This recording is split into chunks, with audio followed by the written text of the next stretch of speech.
The first time Magnolia Wells saw Sterling Blackwood, he was offering her $50,000 to lie to the entire world, and she had exactly 2 minutes to decide whether to say yes or let her mother die. Not the most romantic beginning to a fake marriage, but then again, nothing about Sterling Blackwood screamed romance. "I need an answer, Miss Wells." His voice was cold, clipped, the kind of tone that probably made board members sweat through their expensive suits. "And I need it in 115 seconds. Magnolia stared at the man standing in the doorway of her shoebox apartment, the one she shared with 3 other waitresses in a building that smelled perpetually of old curry and broken dreams. He looked like he'd been photoshopped into her reality. 6'3" of sharp cheekbones, sharper suit, and the kind of devastating good looks that came with a warning label. His dark hair was styled in that effortless way that probably took a team of professionals, and his eyes, steel gray and completely devoid of warmth, assessed her like she was a stock he was considering shorting. "Let me get this straight," Magnolia said, still gripping the doorframe because her knees had gone suspiciously weak. She'd just finished a double shift at Rosie's Diner, her feet were screaming, and now this Greek god in Armani was propositioning her with more money than she'd seen in her entire 24 years. "You want me to fly to Monaco tomorrow morning, pretend to be your wife for 3 days, smile pretty for some rich people, and then we never see each other again?" "That's the arrangement, yes." He checked his watch.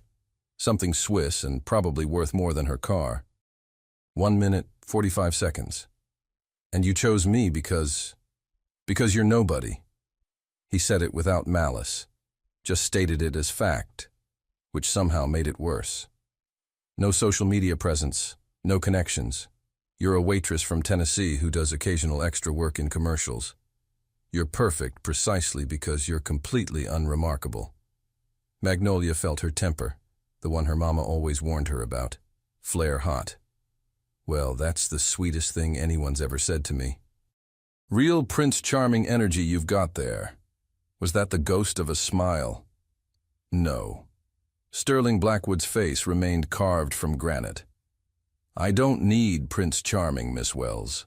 I need someone who can play a part convincingly for 72 hours. My investors are European, conservative, and unfortunately convinced that unmarried men are too unstable to handle a $300 million deal." He pulled an envelope from his jacket. $25,000 now. $25,000 when we return. All you have to do is wear the clothes my team provides, remember a few basic facts about our relationship, and not embarrass me. $25,000 now, tonight. Money she could wire to her mother before sunrise. Money that meant her mama could get the experimental treatment the insurance refused to cover. Money that was the difference between hope and a funeral Magnolia couldn't afford. 1 minute, 20 seconds. "How do I know this isn't some sex trafficking scheme?" Magnolia demanded. "Or worse?" "Worse than sex trafficking?" Sterling's eyebrow arched. "Here." He tossed her his phone, the latest model that probably cost 3 months of her rent. "Google me. Sterling Blackwood. Blackwood Technologies. I'm worth $4.2 billion. If I wanted to do something nefarious, I'd simply buy silence. I don't need elaborate schemes." Magnolia's fingers fumbled as she typed his name. And there he was, Forbes articles, business profiles, society page photos with a different model-esque woman on his arm in every shot. "New York's most eligible bachelor and coldest heart," read one headline. "The billionaire who doesn't believe in love," proclaimed another. 55 seconds. "Why me specifically?" she pressed. "New York has thousands of actresses who'd jump at this." "Because my event is in 7 hours, and you're the only person who answered the phone." He stepped closer, and Magnolia caught the scent of expensive cologne and something darker, ambition maybe, power. "And because you have an honest face, the kind that makes people trust you. My grandmother will love you. The investors will believe you. That's all I need." 40 seconds. Magnolia's mind raced. 3 days, 72 hours of pretending to love a man who looked at her like she was a particularly boring spreadsheet. But $50,000. Her mama's tired voice on the phone last week. "Don't you worry about me, honey bear. The Lord will provide. But the Lord had been pretty quiet lately, and the medical bills kept piling up like accusations. 30 seconds. Do I have to? Magnolia swallowed. I mean, is there? No sex, Sterling said it flatly. We'll have separate rooms. Public affection will be limited to hand-holding and perhaps a kiss on the cheek if the moment requires it. This is a business transaction, Miss Wells. Nothing more. 20 seconds. Magnolia thought of her mother's farm, the one they were losing acre by acre to pay for treatments that weren't working. She thought of why she'd come to New York in the first place, to make something of herself, to be more than just a girl from Sweetwater, Tennessee. She thought about how sometimes you have to make crazy choices for the people you love. 10 seconds. 9. 8. Stop counting! Magnolia's voice cracked. God, do you have to be so dramatic? 7. 6. Fine. Yes, I'll do it. The words burst out of her. But I have conditions. Sterling's hand froze mid-countdown. Something flickered in those cold gray eyes. Surprise? Respect? You're not in a position to negotiate. Aren't I? Magnolia stepped forward, poking him in his annoyingly solid chest. You came here at 11 p.m. with your little countdown clock because you're desperate. So here's the deal. You treat me like a human being, not a prop. No touching beyond what's necessary. Everything in writing. And when this is over, you disappear from my life like you were never here. For a long moment, Sterling just looked at her. Really looked at her. And Magnolia felt something shift in the air between them. Something electric and dangerous and utterly unwelcome. Done. He extended his hand. We have a deal, Mrs. Blackwood. When Magnolia's fingers touched his, a shock of heat raced up her arm. From the way Sterling's eyes widened fractionally, he'd felt it too. They dropped hands like they'd been burned. I'll have my lawyer send the contracts within the hour, Sterling said, his voice slightly rougher than before. The jet leaves from Teterboro at 7 a.m. sharp. Don't be late. Private jet, Magnolia repeated faintly. Right, because you're obscenely rich. Correct. He was almost at the door when he paused. Miss Wells? Magnolia, if we're going to be married, even fake married, you should probably use my first name. Something unreadable crossed his face. Magnolia, he said slowly, testing the word. Try not to actually fall in love with me. It happens more often than you'd think. Magnolia barked out a laugh. Oh, trust me, that won't be a problem. You're not exactly dripping with charm. Good. But was that disappointment in his voice? No. Impossible. See you tomorrow, wife. And then he was gone, leaving behind only the scent of expensive cologne and an envelope containing $25,000 in cash. Magnolia stared at the envelope, then at the closed door, then back at the envelope. Her hands were shaking as she opened it, as she saw more money than she'd ever held in her life. She grabbed her phone and dialed before she could second-guess herself. Mama? Hey, I have good news. Really good news.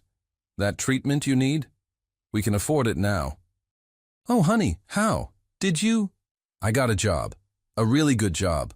I'll tell you all about it later, but, Mama, you can schedule the treatment. It's going to be okay. Magnolia could hear her mother crying on the other end of the line, thanking Jesus and asking a million questions, but all Magnolia could think about was the look in Sterling Blackwood's eyes right before he'd left. Like he was bracing himself for something. Like he knew something she didn't. After she hung up, Magnolia walked to her bathroom mirror and stared at her reflection. Plain brown eyes. Hair that never quite behaved. A face her daddy had once called pretty in a simple way. An honest face, Sterling had said. What the hell did you just agree to, Magnolia Rose Wells? She whispered to her reflection. But she was smiling, even terrified, even knowing this was probably the craziest thing she'd ever done. She was smiling.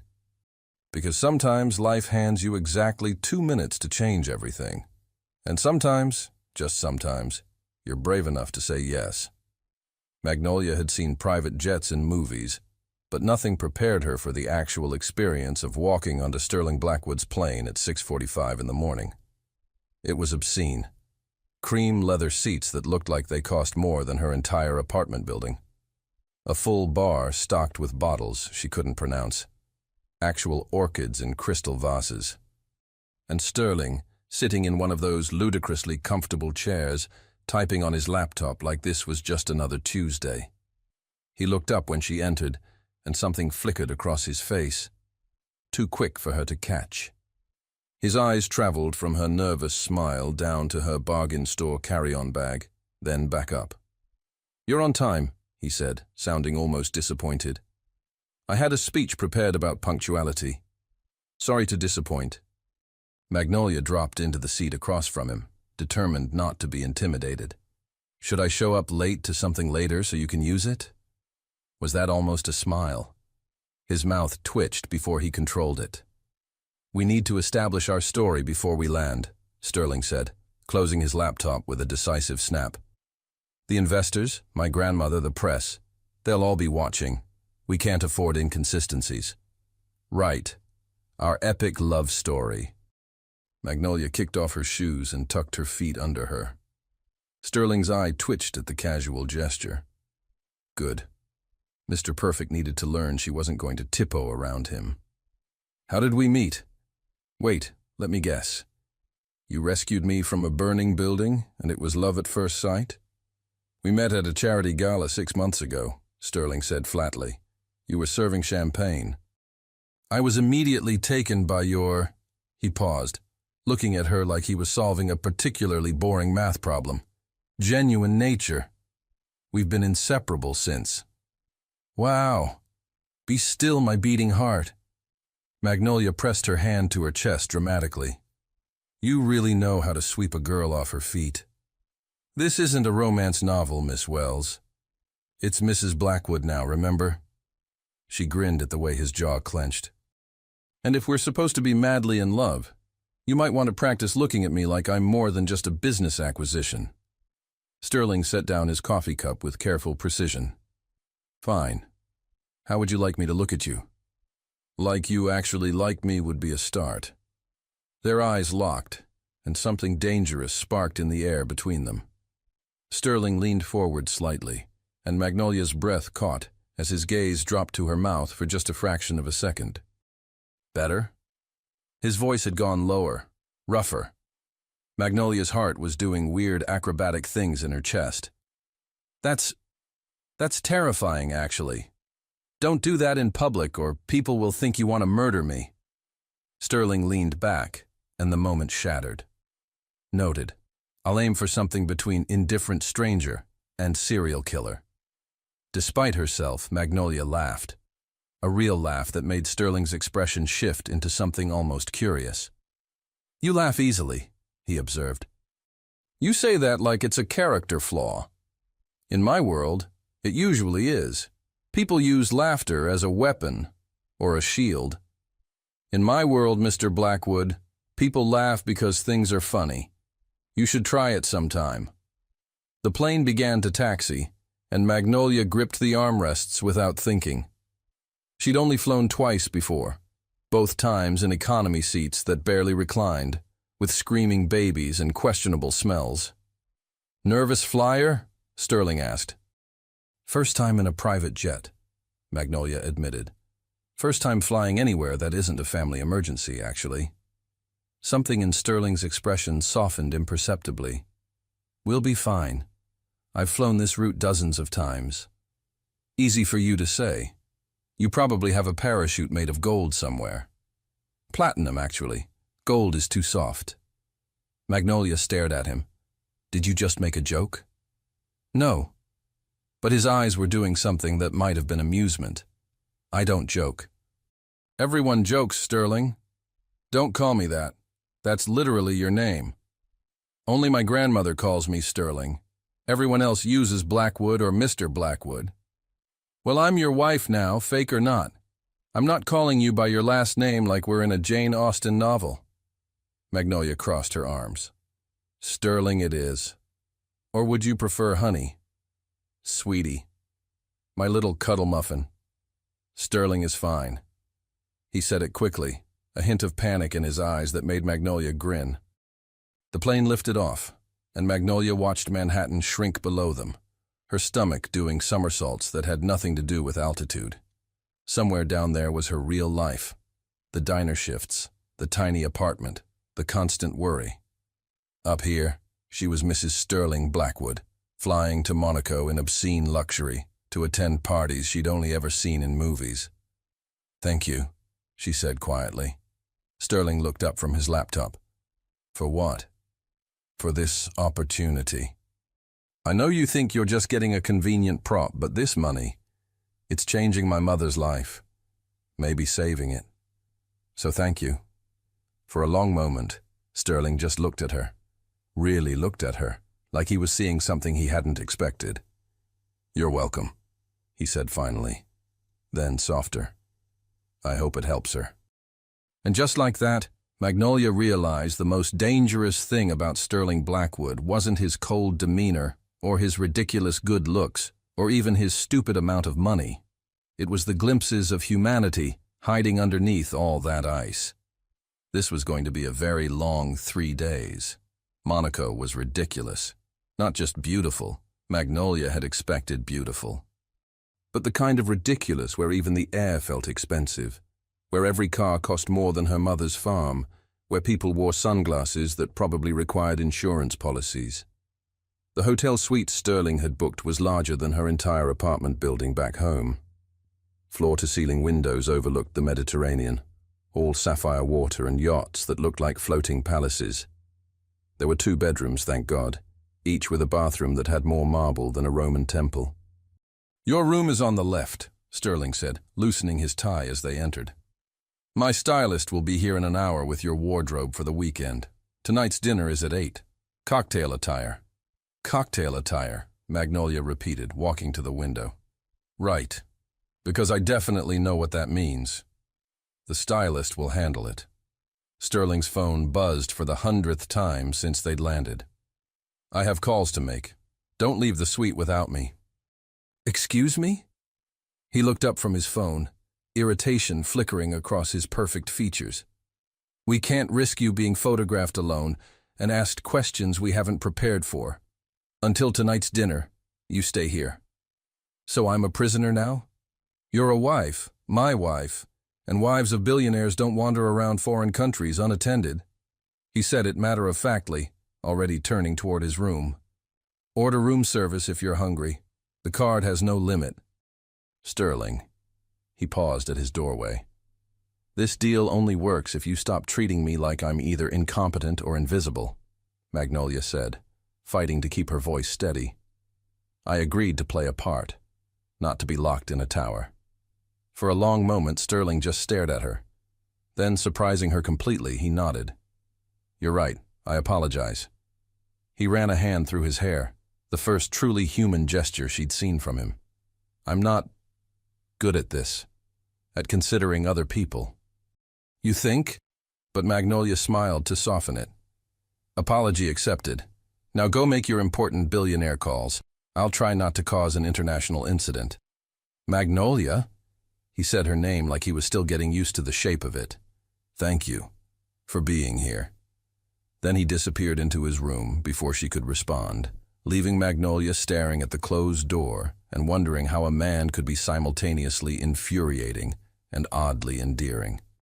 The stylist, a woman named Claudette who had the most intimidating cheekbones Magnolia had ever seen, arrived with what looked like an entire boutique on rolling racks.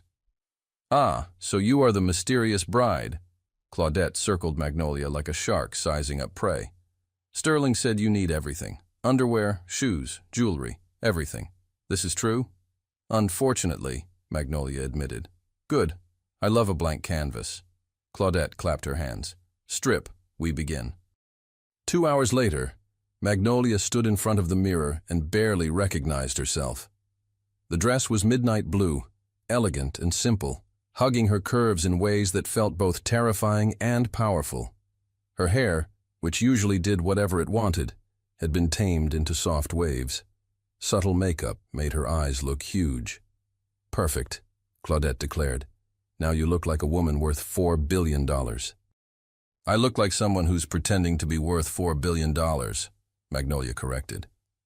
Darling, in Monaco, everyone is pretending something. Claudette winked. The trick is to pretend with confidence.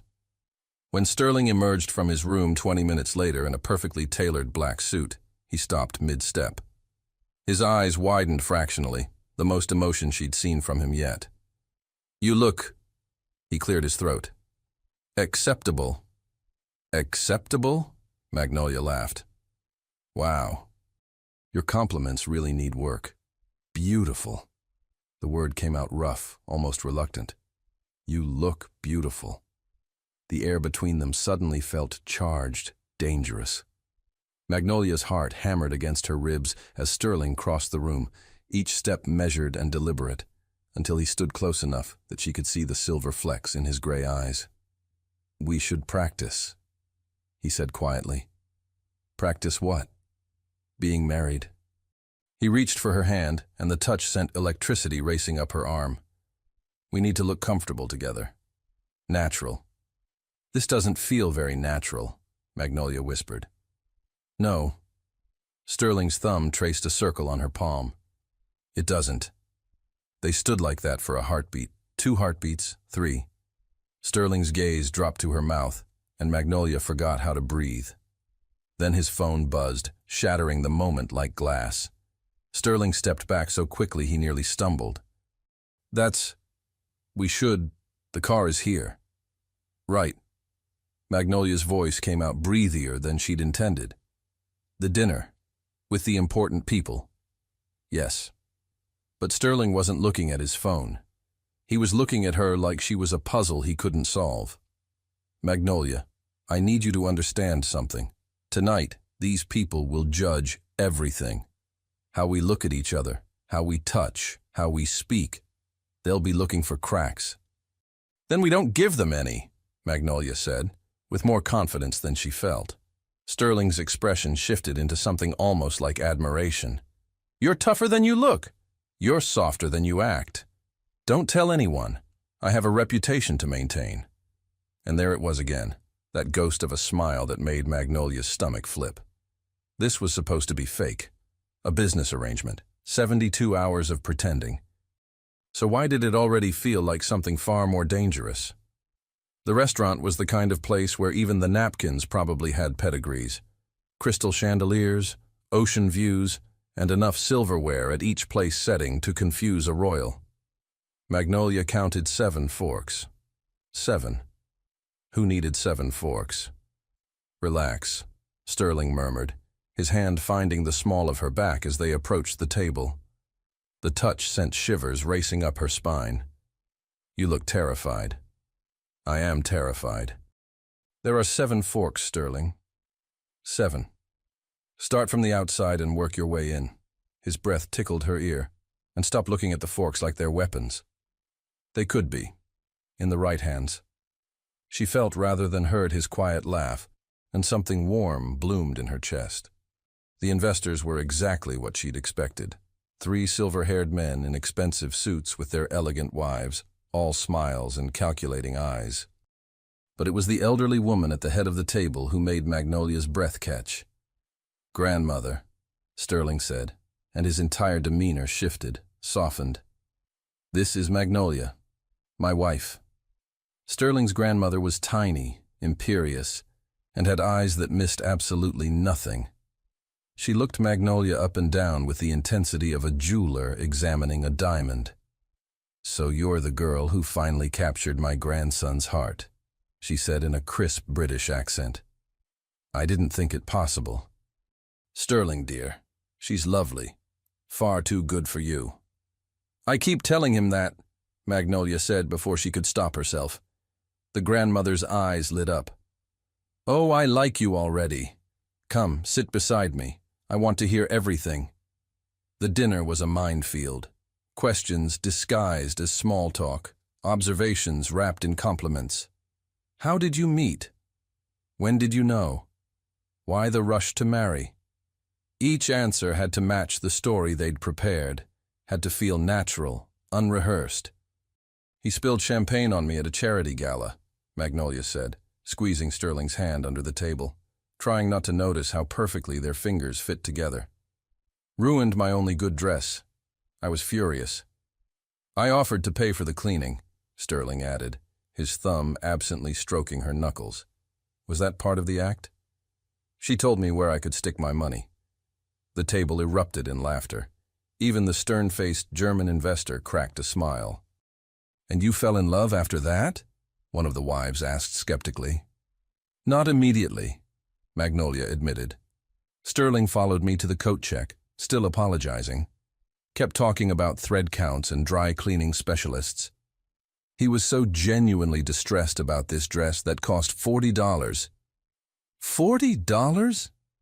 Sterling's grandmother looked scandalized. I was a struggling waitress, Mrs. Blackwood. $40 was a fortune. Magnolia smiled, remembering the story they'd crafted. But watching this billionaire have a complete meltdown over ruining my cheap dress. That's when I realized he might have a heart under all that designer armor. Sterling's eyes met hers, and something flickered there, something that felt dangerously real. And you've been trying to find it ever since. Still searching, Magnolia teased. But I'm persistent. That you are. Sterling lifted her hand to his lips, pressing a kiss to her knuckles that made her forget they were pretending. The grandmother watched them with sharp, knowing eyes. And the wedding? Why so quickly? So quietly? Magnolia's heart stopped. They hadn't prepared for this question. Because I was tired of waiting, Sterling said, never breaking eye contact with Magnolia.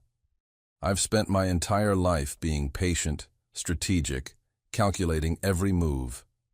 With Magnolia, I didn't want to wait. I didn't want a circus of a wedding with photographers and people who don't actually care about us. I wanted to marry the woman I love without the world watching. The words were supposed to be fake, part of the performance. So why did they sound so achingly real? Well, the grandmother said softly, that's the first genuinely romantic thing I've ever heard you say, Sterling. She must be very special indeed. She is, Sterling said, still holding Magnolia's gaze. More than I expected. Magnolia's breath caught. This was acting. This was all acting. But her heart didn't seem to know that, thundering against her ribs like it was trying to escape. The conversation shifted to business. The $300 million deal, environmental technologies, projected returns. Magnolia listened, fascinated despite herself, watching Sterling transform into someone commanding and brilliant, his mind clearly working 10 steps ahead of everyone else. Your wife seems bored, Blackwood, the French investor observed. Not bored, Magnolia corrected. Impressed, and slightly confused about what exactly you're all investing in.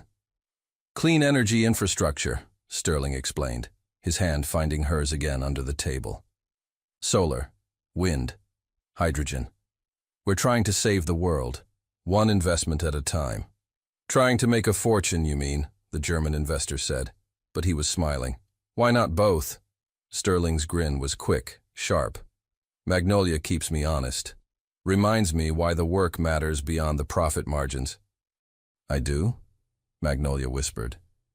You do, Sterling whispered back, and the intensity in his eyes made her dizzy. As dessert arrived, something chocolate and far too beautiful to eat, Sterling's grandmother leaned close to Magnolia. My grandson has never looked at anyone the way he looks at you, she said quietly. I wasn't sure he was capable of that kind of feeling. Whatever you've done, dear girl, thank you. Guilt twisted in Magnolia's stomach.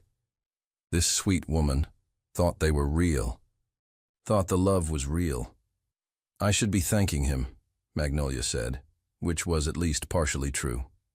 When they finally escaped to the car 2 hours later, Magnolia felt like she'd run a marathon. Her face hurt from smiling, her brain hurt from keeping the story straight, and her heart hurt from something she didn't want to name. You were perfect, Sterling said as the driver pulled away from the restaurant. They believed every word. Your grandmother is lovely. She is. Something sad flickered across Sterling's face. She's been wanting me to settle down for years. This will make her happy, even if it's temporary. Temporary. Right. Because this was all temporary. 72 hours, and then back to reality. So why did that thought make Magnolia want to cry? Magnolia couldn't sleep. She'd tried everything, counting sheep, reciting recipes from the diner, mentally cataloging every ridiculous thing Sterling had said, but her mind kept replaying the dinner. The way his hand had felt in hers. The intensity in his eyes when he'd said, "More than I expected." The guilt when his grandmother had thanked her for making Sterling capable of love. At 2 a.m., she gave up and wrapped herself in the hotel's impossibly soft robe, padding out to the suite's terrace. Monaco glittered below like someone had spilled diamonds across velvet. The Mediterranean whispered against the shore. "Can't sleep either?" Magnolia jumped, spinning to find Sterling leaning against the railing in the shadows. He ditched the suit jacket and tie, his white shirt unbuttoned at the collar, sleeves rolled up. He looked rumpled, human, devastating. "You scared me half to death," she breathed. "Sorry." He didn't sound sorry. "Want some?" He held up a bottle of wine that probably cost more than her car. "Sure. Why not?" Magnolia settled into one of the terrace chairs. "Can't sleep?" "Never could." Sterling poured 2 glasses with surprising grace. "My brain doesn't shut off, always planning, calculating, running scenarios." "Sounds exhausting." "It is." He handed her a glass, their fingers brushing. That electric spark again. "You did well tonight. Better than well. My grandmother loves you. Don't." Magnolia took a long drink. "Don't remind me that we're lying to that sweet woman." Sterling settled into the chair beside her, close enough that she could smell his cologne mixed with something uniquely him. "I know. I feel it too. Do you?" The words came out sharper than intended. "Feel things, I mean. Because sometimes I wonder if you're actually capable of—" She stopped, horrified. "I'm sorry, that was cruel. But honest." Sterling stared at his wine. "You want to know why I'm like this?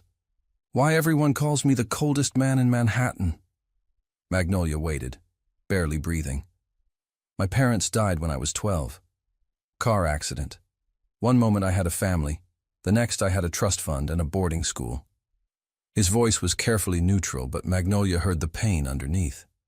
"My grandmother did her best, but she was grieving too. So I learned to shut it off, the feelings. Easier to focus on numbers, strategies, wins and losses." "Emotions are messy, unpredictable, dangerous. Sterling, I built an empire by not caring," he continued, still not looking at her. "By making decisions based on logic, not feeling. And it worked. I became successful beyond measure. But somewhere along the way, I forgot how to be human. Forgot how to connect." Magnolia set down her glass and did something crazy. She reached for his hand. He startled at the touch, but didn't pull away. "You're more human than you think," she said softly. "I've seen it. The way you worried about your grandmother at dinner. How you explained the clean energy project like you actually care about saving the world, not just making money. You're not as cold as you pretend." Sterling finally looked at her, and in the moonlight, his gray eyes were storm-dark and achingly vulnerable. "You make me want to be different. Better. And that terrifies me because in 72 hours, you'll be gone, and I'll go back to being the man who doesn't feel anything." "Maybe you don't have to," Magnolia whispered. "Don't." His voice cracked. "Don't make this more than it is. You're here for the money. I'm here for the deal. That's all this is." "Is it?" Magnolia challenged. "Because when you kissed my hand tonight, when you said I was more than you expected, that didn't feel fake, Sterling. That felt real. It can't be real." But he hadn't let go of her hand. If anything, his grip had tightened.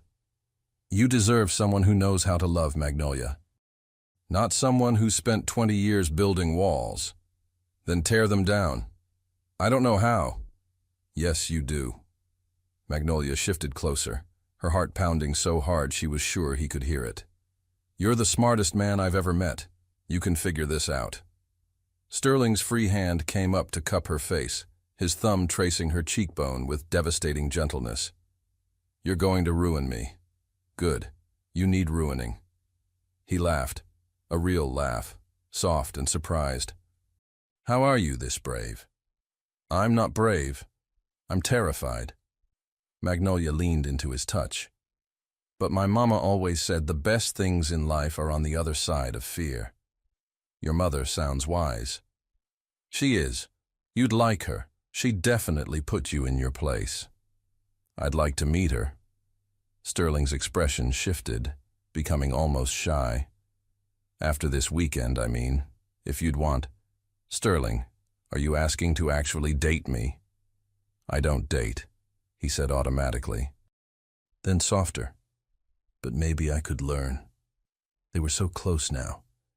Close enough that Magnolia could count his eyelashes, could see the silver flecks in his irises, could feel the warmth radiating from his body. Sterling's gaze dropped to her mouth, and time seemed to slow. "This is a terrible idea," he murmured. "The worst," Magnolia agreed. "We have an agreement. Professional boundaries. Absolutely terrible boundaries. I'm going to kiss you now. You really shouldn't." "I know." But he was already leaning in, his hand sliding into her hair, and Magnolia's eyes fluttered closed. A phone buzzed. Loud, insistent, shattering the moment like a gunshot. They sprang apart. Sterling grabbed his phone with a curse, and whatever he saw on the screen made him go pale. "What is it?" Magnolia asked, her heart still racing. Sterling's jaw clenched. "My ex-girlfriend just arrived in Monaco, and she's telling everyone who'll listen that our marriage is a complete fraud." Vivian Ashford was everything Magnolia wasn't. Tall, willowy, draped in haute couture, and dripping with the kind of confidence that came from never having worried about money a day in her life. She swept into the yacht party the next evening like she owned the Mediterranean, her red lips curved in a smile that promised trouble. "Sterling, darling." She air-kissed both his cheeks while Sterling stood rigid as marble. And this must be the little wife. How quaint. "Vivian." Sterling's voice could have frozen fire. "What are you doing here? Can't an old friend attend a party?"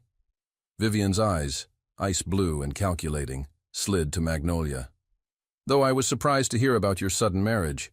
We only broke up 4 months ago. You certainly moved on quickly." Magnolia felt Sterling tense beside her. She slipped her hand into his, squeezing gently. "When you know, you know," Magnolia said sweetly. "Sterling and I just couldn't wait." How romantic. Vivian's smile sharpened. "Though I wonder what the prenup looks like. Sterling's always been so careful about protecting his assets. Did you get a good lawyer, dear? Or did you not bother?" "Vivian!" Sterling's tone held warning. "Oh, don't be dramatic. I'm just making conversation." Vivian sipped her champagne, her gaze never leaving Magnolia. "It's just fascinating, isn't it?" Sterling, who swore he'd never marry, suddenly tied the knot with a waitress from... She paused, savoring the word. "Tennessee. No offense, darling, but it does seem rather convenient timing. Right before his biggest deal." Several nearby conversations had quieted. People were listening. "Are you implying something?" Magnolia asked, keeping her voice level despite the fury building in her chest. "I'm not implying anything. I'm stating facts." Vivian's eyes glittered. "Sterling needs to appear stable and committed for his investors. And suddenly he produces a wife nobody's ever heard of? It's all very theatrical." "You want to talk about theatrical?"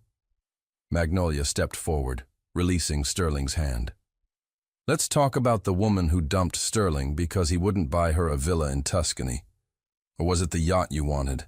I forget which tantrum ended the relationship." Vivian's perfect smile cracked.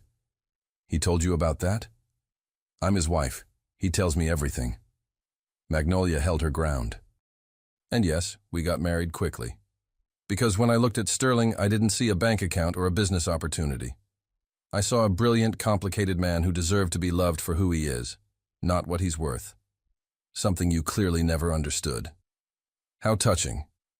But Vivian's voice had lost its edge. And when did this great love story begin exactly? 6 months ago, Sterling said, finding his voice.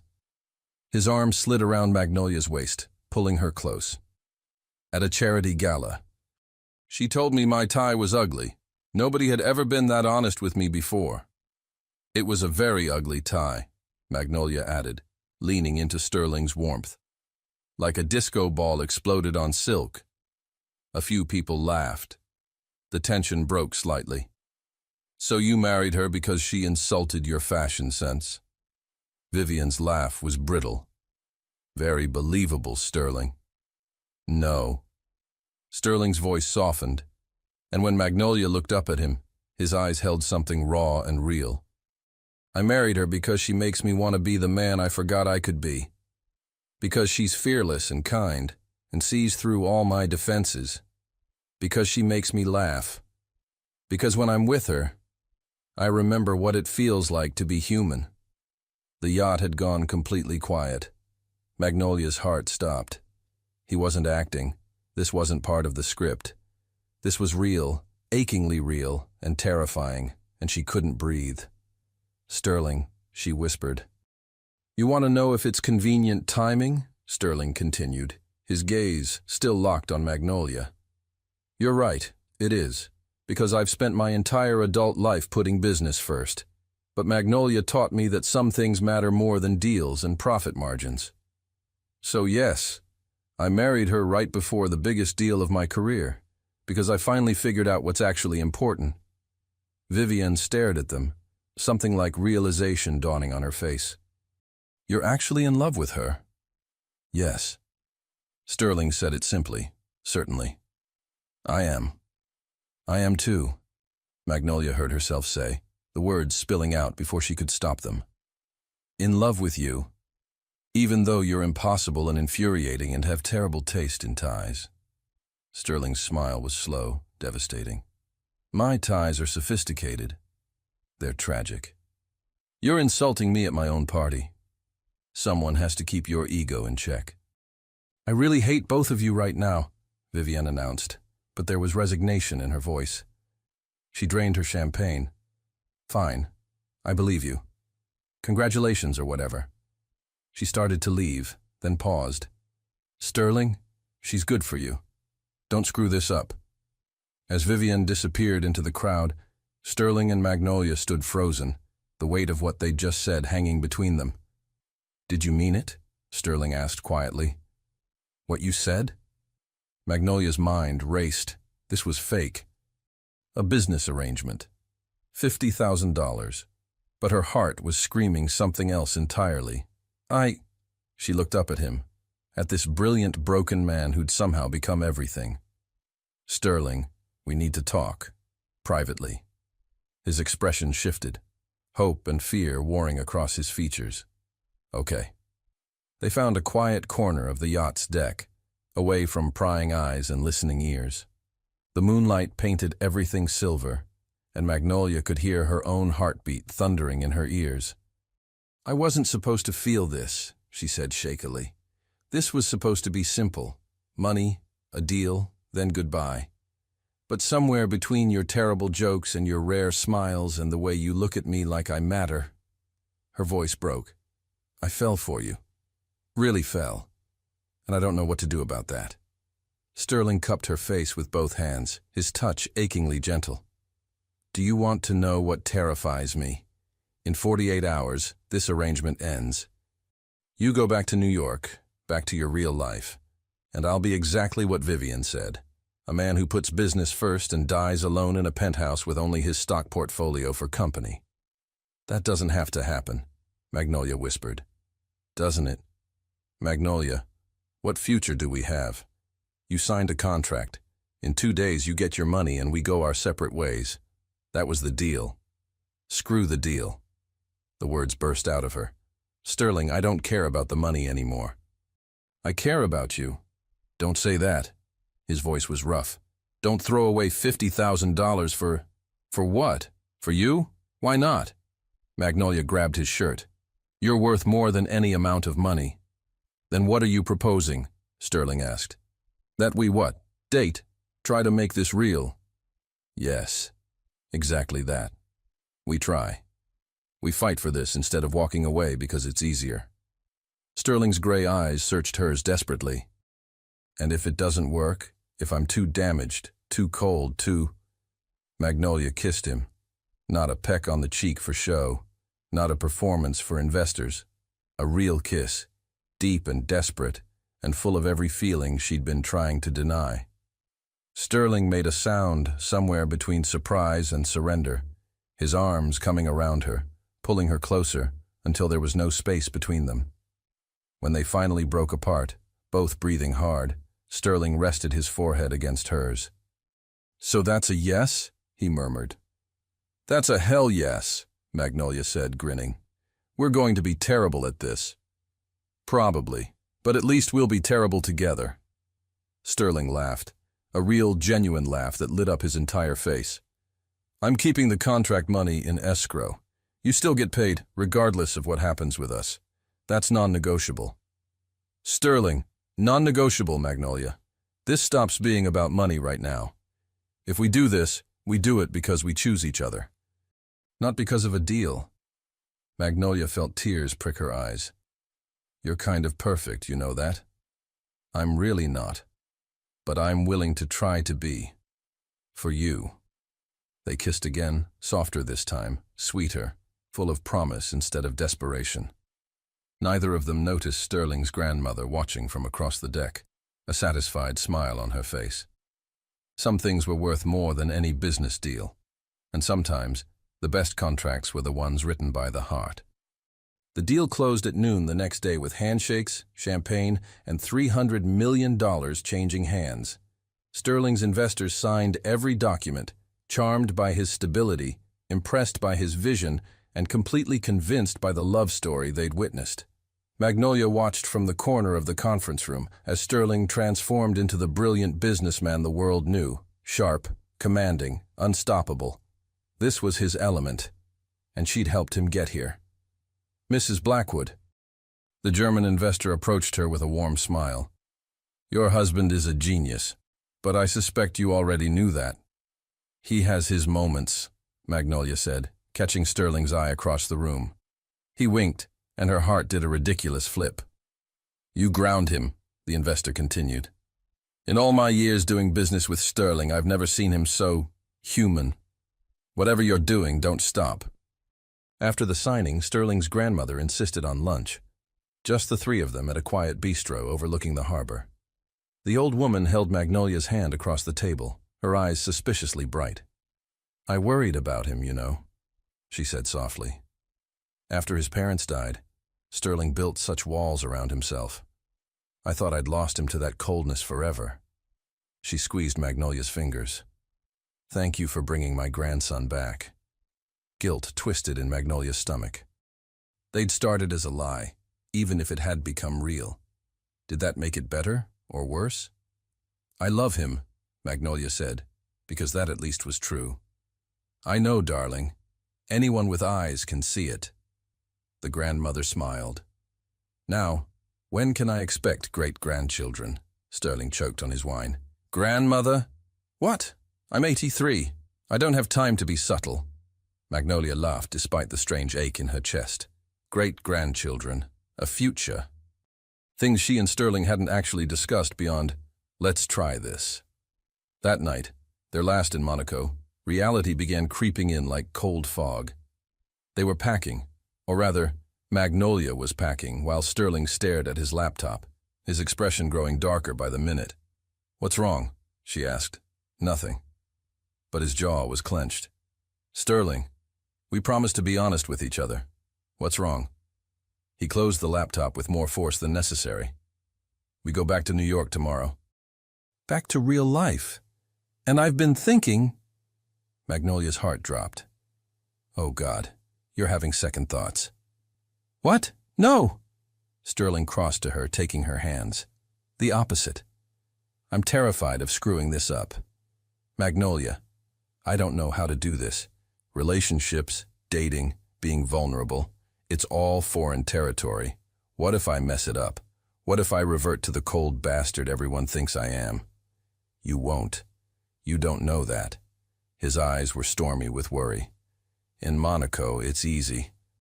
We're in this beautiful bubble where nothing else matters. But back home, you'll see me in my real life. The 80-hour work weeks, the board meetings, the cold, sterile penthouse. What if you realize you don't actually like who I am outside of this fantasy? Magnolia cupped his face, forcing him to look at her. Sterling Blackwood, you listened to me. I didn't fall in love with Monaco or fancy hotels or your stupid private jet. I fell in love with the man who worries about his grandmother. Who explains clean energy like it's poetry? Who makes terrible jokes and then pretends he wasn't trying to be funny? That man exists in New York too. Does he? Sterling's voice cracked. Because sometimes I feel like I've been pretending to be human for so long I've forgotten how to actually be it. Then I'll remind you. Every single day. Magnolia kissed him softly. We'll figure it out together. That's what relationships are. Two people choosing each other even when it's hard. Sterling pulled her close, burying his face in her hair. I don't deserve you. Probably not. But you're stuck with me anyway. They held each other as Monaco's lights glittered outside, both trying not to think about how everything was about to change. The flight back was quiet. Sterling worked on his laptop while Magnolia stared out the window, watching the Atlantic pass beneath them. Somewhere over Newfoundland, she felt the first real tendrils of doubt. What was she doing? Dating a billionaire? She was a waitress from Tennessee who still had student loans and a mother to take care of. Sterling lived in a world of boardrooms and society pages. How could they possibly work? Stop spiraling, Sterling said without looking up from his screen. I'm not spiraling. You're chewing your bottom lip. You only do that when you're worried. He finally looked at her, his expression soft. Talk to me. What happens when we land? Magnolia asked. Do I go back to my apartment? Do you go to your penthouse? Do we... What? Have dinner on Tuesdays? Sterling closed his laptop. What do you want to happen? I don't know. I've never dated someone before where the zip codes are a social class apart. So that's what this is about. Sterling's voice went carefully neutral. The money. Not the money. The difference. Sterling, you live in a world I don't understand. Board meetings and charity galas and people who use the word summer as a verb. What if I don't fit? Do you want to fit? He asked quietly. Into that world? Magnolia thought about it. The fancy dinners, the designer clothes, the constant performance. Honestly, no. It's exhausting. I like my jeans and my diner shifts and my tiny apartment where nobody judges me for eating cereal for dinner. Then don't fit. Sterling took her hand. Magnolia, I don't want you to change. That world, the one you're worried about, I hate it too. The fake smiles, the endless networking, the people who only want to know me because of my bank account. You're the first real thing I've had in years. If I have to choose between that world and you, I choose you. Every time. But your business will survive with me attending fewer galas and more diner dinners with you. His smile was crooked, vulnerable. I'm not asking you to become someone else.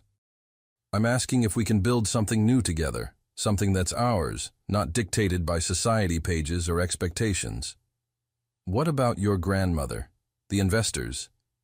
My grandmother adores you exactly as you are. And the investors, they got their deal. They'll survive not seeing us at every party. Sterling shifted closer. Here's what I'm proposing. We take it slow. Real dates, not performances.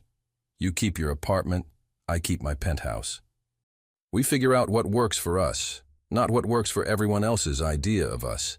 And if it doesn't work, it'll work, Magnolia interrupted. It has to work, because I'm not giving you up without a fight. Sterling kissed her then, deep and desperate and full of promise. When they broke apart, he rested his forehead against hers. When we land, he murmured, I'm taking you to the best diner in Manhattan. My treat. Big spender, Magnolia teased. Only the best for my wife. Fake wife. We need to figure out that whole situation, by the way. Sterling's eyes gleamed. Do we? Because I'm rather enjoying being married to you. Sterling Blackwood, are you proposing we stay fake married? I'm proposing we turn this fake marriage into a real one.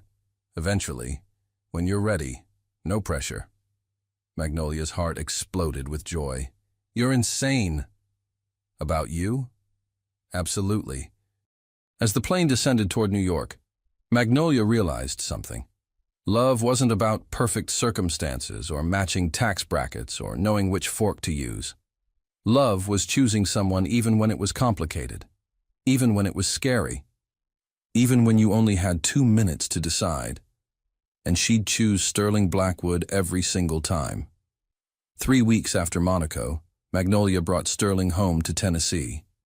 He looked completely out of place standing in her mother's farmhouse kitchen in his designer jeans and cashmere sweater, but he was trying. God, was he trying. So you're the billionaire who stole my daughter's heart, Magnolia's mother said, sizing Sterling up with the kind of maternal scrutiny that made CEOs look friendly. Technically, she stole mine first, Sterling replied, and Magnolia watched in amazement as he actually smiled, warm and genuine. Mrs. Wells, thank you for letting me visit. Your home is beautiful. It's falling apart, but it's ours. Her mother softened slightly. Magnolia says you're the reason I could afford treatment. That true? Magnolia earned every penny, Sterling said firmly. She saved my biggest deal. I'm the one who should be thanking her. Her mother looked between them, something knowing in her eyes. And this marriage of yours? Started fake but turned real? Magnolia choked on her sweet tea. Mama. Oh, honey, please. I'm dying, not stupid. Her mother waved a hand. The moment you called and said you'd gotten a job, I knew something was up. But then you kept talking about him. Sterling this, Sterling that. The way your voice changed when you said his name. She smiled at Sterling. You love my daughter? More than I thought possible to love anyone, Sterling said without hesitation. She makes me want to be better than I am. Good answer. Her mother nodded approvingly. Now, you staying for dinner? I'm making pot roast. That night, Magnolia found Sterling on the porch swing, staring at the stars with an expression of wonder. You okay? She asked, settling beside him. Your mother's incredible. Strong, funny, completely terrifying. He pulled Magnolia close. And this place. It's so different from my world. Quiet. Real. I can see why you love it. You don't have to pretend to like it. I'm not pretending. Sterling kissed her temple. For the first time in 20 years, I feel like I can breathe. No board meetings, no networking, no performance. Just life. The great Sterling Blackwood likes Tennessee, Magnolia teased. Wait until the tabloids hear. Let them talk. His arms tightened around her. Magnolia, I've been thinking. About us. About the future. Her heart stuttered. Okay. I don't want to keep living in 2 separate worlds. You in your apartment, me in my penthouse, stealing time between your shifts and my meetings. He turned to face her fully. Move in with me. Or better yet, let me buy us a place. Something that's ours. Not too fancy, not too plain. Somewhere we can build a life together. Sterling. And before you argue about money or class differences or any of that, I don't care. I'll sell the penthouse. I'll buy a house in Brooklyn with a garden where your mother can visit. I'll learn to cook. I'll do whatever it takes. Magnolia felt tears building. You'd really do that? Leave your perfect penthouse for me? That penthouse is a sterile museum. You're home. Sterling cupped her face. I love you, Magnolia Wells Blackwood. Really, truly, terrifyingly love you. And I want to wake up next to you every morning and fall asleep next to you every night. I want to fight over whose turn it is to do dishes. I want to bring you coffee in bed and listen to you sing off-key in the shower. I want everything. I sing perfectly on key, Magnolia said through tears. You absolutely don't. It's adorable. She kissed him then, pouring everything into it. All her love, her hope, her joy. When they broke apart, she was grinning through happy tears. Yes, she whispered. Yes to moving in together. Yes to Brooklyn. Yes to everything. Even the singing? Especially the singing. 2 months later, they stood in front of a judge in a quiet courthouse in Manhattan. Sterling's grandmother was there, beaming. Magnolia's mother, healthy and radiant after successful treatment, cried happy tears. A handful of close friends witnessed as Sterling and Magnolia exchanged real vows this time. I, Sterling Blackwood, promise to love you even when you criticize my ties, to support your dreams, to never count down from 2 minutes when you need time to think, to choose you every day for the rest of my life. I, Magnolia Wells, promise to love you even when you're being impossible, to remind you you're human when you forget, to steal your hoodies, to choose you every day for the rest of our lives. When the judge pronounced them husband and wife, for real this time, Sterling kissed Magnolia like she was oxygen, and he'd been drowning. The small group erupted in applause. Finally legal, Sterling murmured against her lips. We were already legal, you dork. We never actually got divorced from the fake marriage. Best loophole ever. As they left the courthouse, hand in hand, Magnolia thought about that night 3 months ago when Sterling had appeared at her door with an impossible offer and 2 minutes to decide. 2 minutes to change everything. 2 minutes that led to fake marriage, real love, and the kind of happiness she'd only read about in books. What are you thinking about? Sterling asked, pulling her close on the courthouse steps. About how I almost said no that night. How different everything would be if I had. Sterling's expression turned serious. I would have been miserable. Probably closed the deal, made my $300 million, and gone back to my empty penthouse with my cold heart intact. Living, but not alive. And I would have kept serving eggs at the diner, worrying about my mother, dreaming about a life I thought I'd never have. Magnolia stood on her tiptoes to kiss him. Good thing I said yes. Best decision you ever made. Second best, Magnolia corrected. The best decision was choosing to make it real. Sterling's smile, the genuine one that still took her breath away, lit up his entire face. I love you, Mrs. Blackwood. I love you too, Mr. Blackwood, even though you're still terrible at jokes. My jokes are sophisticated. They're really not. You married me anyway. Twice, apparently. They laughed together, and as they walked toward their future, toward their new house in Brooklyn with the garden, toward Sterling's modified work schedule and Magnolia's acting classes, toward all the beautiful complications of building a life together, Magnolia realized something. Sometimes the best things in life come from the craziest decisions. Sometimes love finds you when you least expect it. And sometimes all you need is 2 minutes of courage to change everything. 2 years later, Sterling found his wife in the garden of their Brooklyn brownstone, dirt under her fingernails, a smudge of soil on her cheek, and the most beautiful smile he'd ever seen on her face. You're home early, Magnolia said, not looking up from the tomato plants she was tending. Their garden had become her pride and joy, rows of vegetables, herbs, and wildflowers that made their backyard look like something from a magazine. Cancelled my afternoon meetings. Sterling loosened his tie, a birthday gift from Magnolia that she'd promised wasn't ugly, though he had his doubts, and sat beside her on the grass. Something he never would have done 2 years ago. Had something more important to do. More important than Blackwood Technologies? Magnolia teased, finally looking at him. Are you feeling okay? Should I call a doctor? Very funny. He kissed the smudge off her cheek. I got the call from Dr. Martinez. Magnolia's hands stilled in the dirt. And? Sterling pulled the envelope from his jacket pocket, his heart pounding the way it only ever did around her. We're having a baby. For a moment, Magnolia just stared at him, Then she launched herself into his arms with a squeal that probably scandalized their elderly neighbors, covering his face with dirt-stained kisses. "We're having a baby," she sobbed, laughing and crying simultaneously. "Sterling, we're going to be parents." "I know. I'm terrified." But he was grinning, holding her like she was the most precious thing in existence, which she was. "I don't know how to be a father. What if I mess it up?" "You won't." Magnolia cupped his face, forcing him to meet her eyes. "You're going to be an amazing dad. You'll probably teach our kids spreadsheets before they can walk, but that's okay. We'll balance it out. I was thinking we could name them after my grandmother if it's a girl, Eleanor. And if it's a boy?" Sterling's expression turned mischievous. "Thought we could go with something strong, classic, like Garfield." Magnolia smacked his shoulder.